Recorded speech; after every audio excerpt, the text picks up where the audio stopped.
blockbuster move that it started to kind of percolate over the 48 hours leading up to the trade, and then finally happens. Trae Young is a wizard? Let's see if that makes sense for anybody.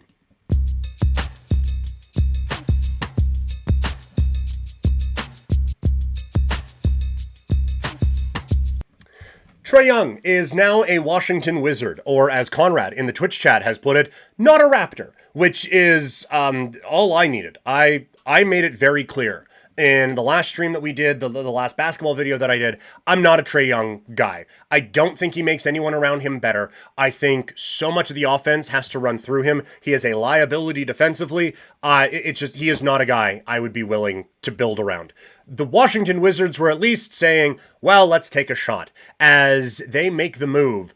And I'm not a big Trae Young fan. I can at least squint and see it as they give up CJ McCollum and Kispert in this deal. The timing of it is a little weird on the Washington side. Brutal start to the year, but they've turned things around. 9-10 after that brutal start, but it's still a team in development.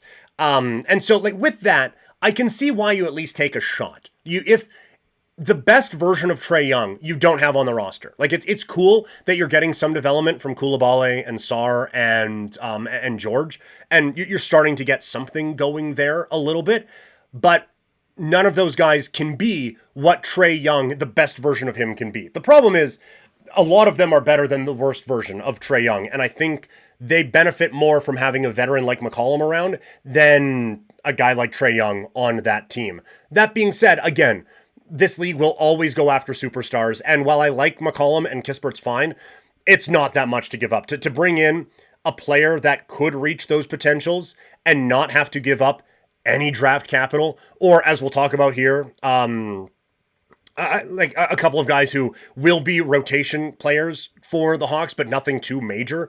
Like this is for the asking price and for the situation Washington's in.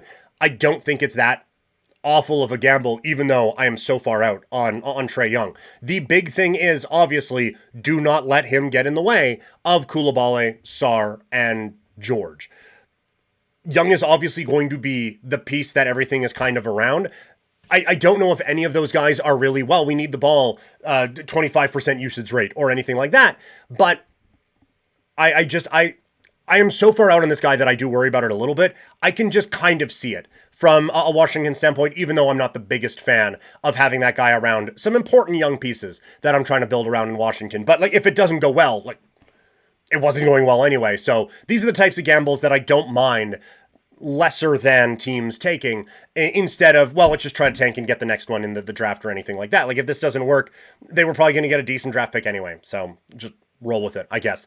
I think it's great for the Hawks. Like again, McCollum and Kispert, I not game breakers or anything, but they fit in with the offense that I think they were trying to run and were able to successfully run with no Trae Young out on the floor. This was already a good team and a pretty deep team. That's why a lot of people liked them coming into the season. They were 2-8 in games that Trae Young played. So to get out of that big contract and still be able to have guys who can fit in on your rotation, that's a really good place to be for Atlanta. So I don't think if Atlanta's parading around with the championship in a few months, we're going to be looking back at, oh, it's because McCollum and Kispert were there that they were able to get the job done. But this puts them in a very good spot right now. If you look at their rotation, like point guard, they can go Daniels and McCollum. Shooting guard, it's Nickeil Alexander-Walker and Luke Kennard. At small forward, Reece Shea, Krejci, who's been all right as a depth piece for them, and then Kispert. So, like from a deep basketball fantasy standpoint, maybe not the greatest for Krejci, but you can roll pretty good there. Jalen Johnson at power forward, who's turning into a thing, and Mohamed Gay behind him, who's been okay so far. Like of the pieces that we've talked about, he is probably the more replaceable of anyone we've mentioned. And then you have Okongwu and Porzingis at center.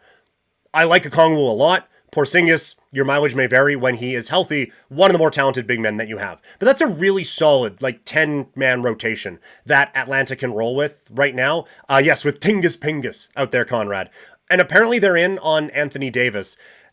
like that, when you roll through all of that, you can really see where like AD would be a really interesting fit on this basketball club. And I think kind of fits a little bit more of the style that they are going for. And again, they have the New Orleans pick from that horrendous trade that the Pelicans made at the draft last year. They have some control of Milwaukee picks. They have one that has a really weird protection on it with a bunch of different teams involved. But they also have Milwaukee pick next year, which would seem beneficial given the direction that Milwaukee might be going over the next little bit. So you still have a ton of draft capital that you can build up with this team.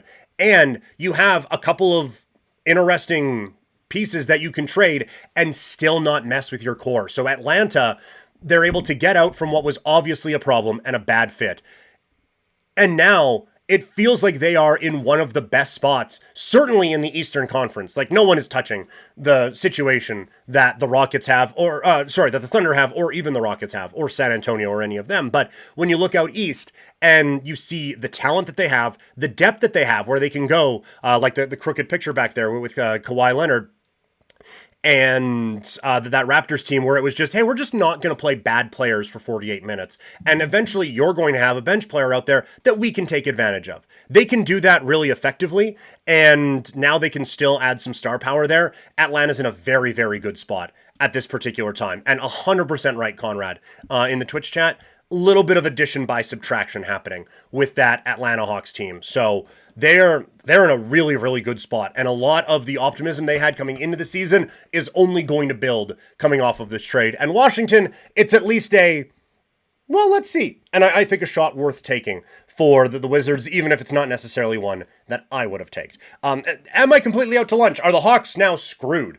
Does Washington have the last piece to a championship dynasty? Let me know in the chat how wrong I am, or how wrong you think I am, and we can have a fun discussion there. Or if you're listening after the fact, you can get at me on social media. I am at Primetime Klein on X, Instagram, TikTok, Threads, Blue Sky, all of the places. Well, not all of them. I'm sure there's a couple I've missed, but a lot of the places. I am at Primetime Klein. We can have a good old-fashioned chat over there.